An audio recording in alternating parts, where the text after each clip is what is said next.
Ethiopia استراتيجي أي ودليهين أرنت إنك إيا الصومال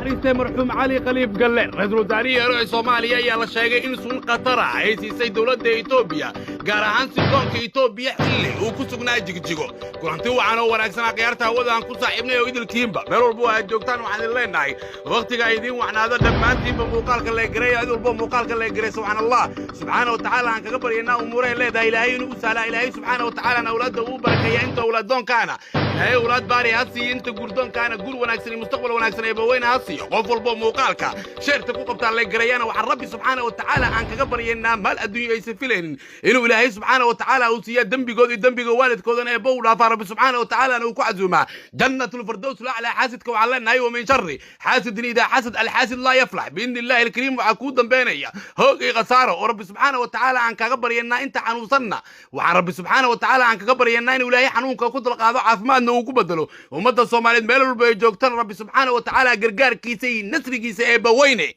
هاسيو waxaa goordhaweed magaalada jigjiga ee xarunta maamulka Soomaalida Itoobiya ay haysata ku geeriyooday Allah u naxariistay marxuum Dr. Ali Khaliif Galleer oo ka mid ahaa aqoon-yahanada waaweyn ee Soomaaliyeed isla markaana ku jira shakhsiyaadka farakutiriska ee aqoon-yahanada ee dalka Soomaaliya wax badan u soo qabtay Allah u naxariistay Ali Khaliif Galleer wuxuu ahaa ra'iisul wasaarihii dawladii ku meel gaarka ahayd ee dawladii carta lagu soo dhisay madaxweynaha uu ka ahaa madaxweyne Cabdiqaasim Salaad Xasan waxaana ka hor Dr. Ali Khaliif Galleer oo ka tirsanaa howlwadeenadii dawladii kacaankeeda uu hogaaminayay Allah u naxariistay marxuum Maxamed Siyaad Barre Allah u naxariistay marxuum Dr. Ali Khaliif Galleer wuxuu ahaa aqoon-yahan hadalkiisu uu cad yahay karti badan aftahana isla markaana arintu uu doonayo aan ka gambanin wuxuuna sidoo kale ka qayb qaatay colaadda soo jireenka ay waliba colaadda soo jireenka ee Soomaaliya kala dhaxaysa dawladda Itoobiya wuxuuna ahaa halgamaa aan ka gambanin wuxuu aaminsan yahay asoo isla markaasi aaminsanaa in Itoobiya Kenya iyo waliba dalal kale ay duulaan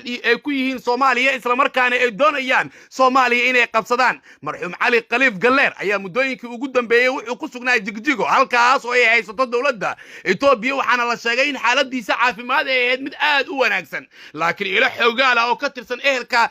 Dr. Ali Khaliif Galleer ayaa inoo sheegay in doctorka la sumeeyay isla markaana lagu sumeeyay raashin uu cunay Dr. Ali Khaliif Galleer uuna ka cunay hotel uu degnaa sida ay sheegayaan ehelkiisa iyo waliba xubno kale oo ka agdhawaa Dr. Ali Khaliif Galleer dadkan aan soo xiganayna ee muhiimka ah waxay xaqiijinayaan in Dr. Ali Khaliif Galleer laba cisho ka hor uu ahayd xaaladiisa mid aad u fiican isla markaana shalay aysan jirin wax dhibaato uu qabay laakiin raashin uu cunay uu ka qaaday fuuqbax aad u daran taas oo keentay in Dr. Ali Khaliif Galleer uu geeriyoodo waxayna dadka ehelkiisa iyo waliba shakhsiyaadka kale ee jigjiga la joogay Dr. Ali Khaliif ay shaki weyn gelinayaan in doctorka la sumeeyay isla markaana ay sumeeyeen sirdoonka Itoobiya taas oo aan la baarin isla markaana aysan ka hadlin bulshada Soomaaliyeed dad badan oo waxgalaha isla markaana ka qayb qaatay halganka lagu diidan yahay Itoobiya in fargelin qaawan ay ku hayso Soomaaliya iyo waliba dadka aaminsanaa ama ka soo qayb qaatay dagaaladii aan la galnay dawladda Itoobiya kuwa badan oo kamid ah ayaa lagu dilay gudaha Itoobiya ayagoo caafimaad qaba waxaana dhammaantood ama intooda badan ay sababsadeen raashin ay cuneen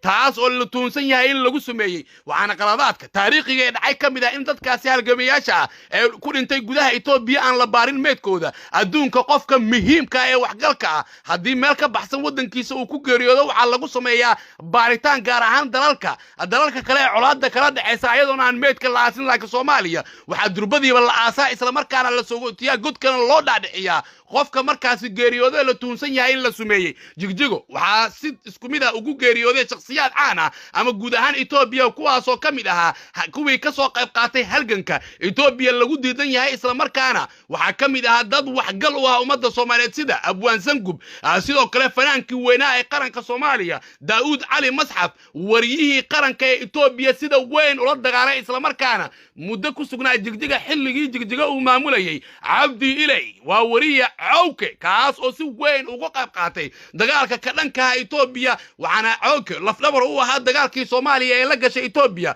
waxaa sidoo kale xusid mudan in Cawke aysan jirin xanuun badan uu qabay asaga iyo shakhsiyaadka kale aan ka soo hadlay waxayna ku dhinteen wadada hadda uu ama qaabka hadda uu dhintay Allah u naxariistay ra'iisul wasaarihii hore ee Soomaaliya Dr. Ali Khaliif Galleer qayb kala duwan oo bulshada Soomaaliyeed ayaa muujinaya shaki weyn oo ku aadan in dadka waxgalka ee aada Itoobiya in halkaasi lagu